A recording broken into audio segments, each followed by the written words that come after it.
I'm Noah, overseeing the family-owned public bathhouse passed down from my grandfather. Together with my wife Emma, we experienced a pivotal moment with a child. On an early spring evening, still carrying a lingering chill, past 9 o'clock after our last customer had left, Emma and I were wrapping up the day's work at the bathhouse. While Emma attended to the interior cleaning, I headed towards the entrance. As I approached the garbage disposal area a little distance away, I noticed a small figure. Under the streetlight's glow, I discerned a disheveled girl sorting through the trash. Intrigued, I wondered if she was searching for something. Given the late hour, I decided to approach her. Summoning Emma, we both walked towards the girl by the garbage disposal. Upon closer inspection, despite the chilly weather requiring a jacket, the girl wore only thin long sleeves, a skirt, and sneakers that were too big, causing her to crush the heels. Her appearance shocked us both. Addressing the girl cautiously, I asked, "Miss, what are you looking for at this late hour?" Startled, the girl turned towards us. Her shoulder-length hair, frizzy like a child's, and overgrown bangs hiding her eyes, gave her a neglected appearance. She replied, "I'm hungry." To avoid frightening her, I spoke gently, suggesting she come to our place. I'd offered to call her parents, but when asked for her home phone number, she shook her head vigorously. Understanding her fear of strangers, I proposed waiting together until we could contact someone from her home. Assuming she had mistaken us for strangers due to the late hour, I was surprised when she revealed, "My mom hasn't come back for about 3 days. I'm waiting for her to return, but I'm hungry." Alarmed by the possibility of abuse or neglect, I suggested involving the police. However, the mention of the police made her instantly wary, expressing dislike for them. Concerned, we continued the conversation, only to hear a gurgling sound from her stomach. At that moment, Emma asked, "How long has it been since you've eaten? Are you hungry?" I scanned for any available food, realizing I hadn't eaten since morning. Neither my wife nor I knew how to respond to the girl's revelation. She hadn't eaten all day, searching through the trash in the late hours while clad in thin clothing. The grim reality of her situation weighed heavily on us. In a surprising turn, my wife suggested, "Would you like to come to our home?" Her words startled me. Taking a stranger's child home without involving the police could lead to complications later. I glanced at my wife, wondering if she grasped the potential risks. She met my gaze and said, "I understand what you're thinking. As adults, it's the right thing to involve the police. However, I can't ignore a shivering and hungry child standing right in front of me." Her perspective resonated with me, and I made a decision. We could take the reluctant girl to the police tomorrow. But for now, the immediate concern was providing a warm place and satisfying her hunger. With a reassuring smile, I extended my hand to the hesitant girl, saying, "It's okay. Come to our place." After a moment of hesitation, the girl reached out and took my hand. My wife took the girl's other hand, and the three of us, hand in hand, headed back to the bathhouse. Upon our return, we learned the girl's name was Mia. While my wife took Mia into the bath, I prepared some clothes.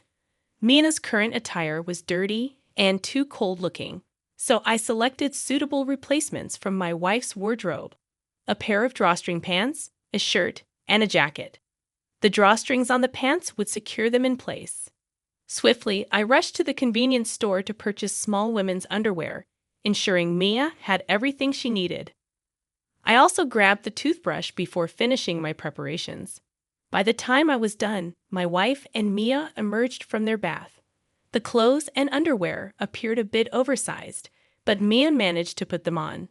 The once pale-faced girl now looked more like a child, her complexion returning after the bath. Her washed and dried hair was smoother, though her bangs were too long. My wife secured them with a pin, revealing the lovely face hidden beneath. I asked, "Did you warm up?" Mia nodded eagerly, expressing excitement. She shared her experience of the bath, likening it to a big pool and expressing her delight at the warmth. Her smiling demeanor reassured me. While I dried Mia's hair, my wife prepared a meal. The bathhouse and our house were adjacent, So once we finished, we moved next door. My wife served a warm pot filled with vegetables, meatballs, and yudo noodles. The sight of the dish made Maya's eyes sparkle. "Can I really eat this?" she asked. My wife chuckled and encouraged her to have seconds. Maya proceeded to eat heartily, using a fork and spoon as she wasn't accustomed to chopsticks. "This is delicious. It's been a while since I ate warm food," Maya remarked, reflecting on the environment she had endured until now. My chest swelled with a mix of emotions, feeling like it was about to burst. Maya seemed to be opening up and trusting us a little. Once her stomach was filled, she began sharing her story. She spoke about her rarely seen mother, her routine of rummaging through garbage for food, and her status as a 7-year-old in first grade. Maya didn't have a school bag, and her shoes and clothes were often dirty. The heartbreaking reason behind her absence from school surfaced. She was bullied for being perceived as smelly. As a couple, Mia's narrative struck us profoundly. "I like it here. I want to sleep here." "Are you going to call the police?" she asked. Without hesitation, my wife and I wanted Mia to experience at least one night of warmth and rest. Reassuring her, I said, "It's okay. Let's sleep together on a fluffy bed tonight. But could you go to the police with us tomorrow?" "Don't worry, they are kind. Your mom might be worried too." Mia, who had been silent for a while, rubbed her sleepy eyes and expressed, "I hope so. I hope she is worried, Mom." I wanted to comfort her, but I couldn't easily speak positively about a mother who had likely abandoned her child. Temporary comfort might hurt her later. In the room, I prepared the bedding, and Mia happily got into the bed. It was her first time sleeping in such a fluffy bed, and she marveled at its warmth. Concerned about her being cold, she mentioned, "I hope she is not cold. It will be nice if she could sleep in a warm bed too." Silently shedding tears, my wife and I were moved by her brave concern for a mother who left her without food. I struggled to hide my emotions from Mia, who was already drifting into sleep. The next day, my wife and I accompanied Mia to the police box. I couldn't forget the slightly lonely look on her face as we said our goodbyes. Saying goodbye to Mia and her mother was a bittersweet moment. Despite the lump in my throat, I managed to offer a smile. "Yeah, hopefully we'll see each other again someday. The police will take good care of you from here, so you have nothing to worry about," I reassured Mia, who nodded in understanding. As we departed from the police box, my wife hugged Mia tightly, waving at us with a smile. Maya left an indelible mark on our hearts. Though we had grown close to her in just one night, bidding farewell was a painful experience. On the journey home, my wife expressed deep concern about Mia's future. We were a childless couple who had once dreamed of having 3 kids. However, fertility issues, specifically ovulation problems, plagued us. Despite a decade of infertility treatments, we remained childless. We decided to cherish our time as a couple, having tired of the emotional roller coaster associated with conceiving. Our focus shifted, and we lived a quiet life together. Our own struggles made us particularly sensitive to the suffering of children at the hands of neglectful parents. Unable to shake our worries about Mia, we contacted the police box where we had left her. They informed us that Mia's mother had not returned, and Mia was headed to a children's home. Due to our role in finding her, we learned the name of the facility. Promptly, my wife and I visited Mia at the children's home, discovering a multitude of children separated from their parents for various reasons. Mia, upon seeing us, immediately embraced my wife, expressing, "Aren't you and your wife going to stay with me? They said my mom might not come back." Stunned by her words, we covered up her straightforward question with a forced smile. Despite the emotional bond formed in that short time, the reality was clear. We couldn't live with Mia. After all, we were strangers, but when we spoke to the children's home staff, the story took an unexpected turn. Upon leaving, we were introduced to the concepts of foster care and adoption. Sensing a pivotal moment, I glanced at my wife, who met my gaze with earnest eyes and nodded in agreement. That marked the moment we decided to explore these avenues. Learning about foster care and adoption that day prompted us to sign the necessary documents.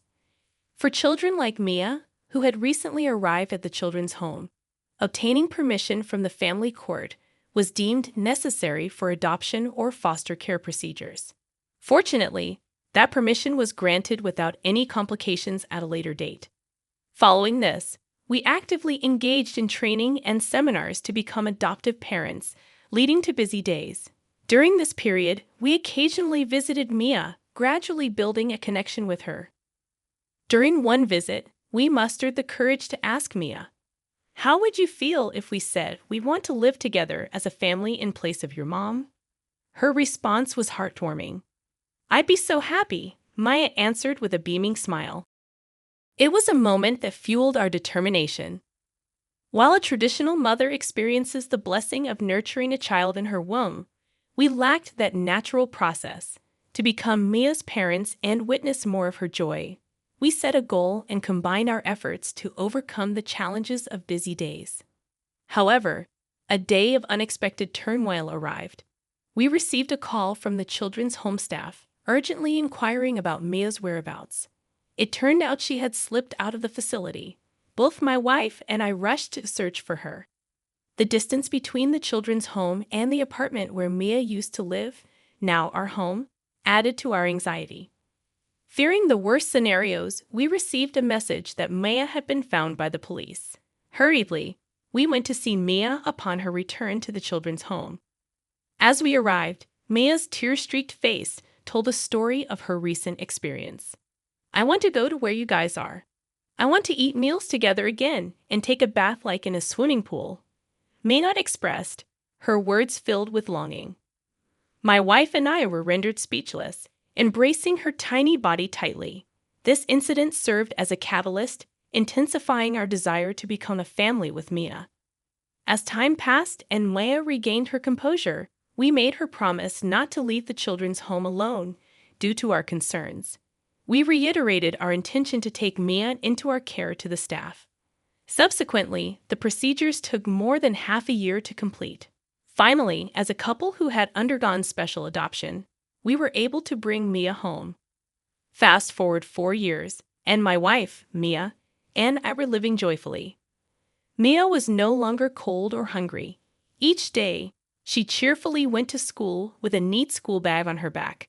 However, shortly before Mia's birthday, a letter arrived from her biological mother, expressing a desire to meet Mia on her birthday. Without hesitation, Mia agreed to the meeting. Though we felt uneasy as parents, Mia was already in 6th grade, an age where she could make decisions for herself. We respected her choice. On the day of the reunion, Mia went alone to the designated cafe. Anxiously waiting for her return, she came home after about 2 hours, her demeanor unchanged. According to Mia, her biological mother had remarried and seemed genuinely happy. Maya felt relieved to see her mother happy and expressed her love and understanding, despite being left behind. Seeing Maya's determination, we felt proud and relieved that we could continue living with her. The 3 of us decided to celebrate Mia's birthday by buying a cake together. Holding hands, Maya looked a bit embarrassed but complied. Reflecting on the journey from the day we found Mia rummaging through the garbage to our walks hand in hand to the public bath, we realized how much she had grown. Maya would continue to grow, but she would always be our precious daughter. As I etched this happy moment into my heart, I knew that we would continue to walk together as a family of 3, cherishing each step of the journey.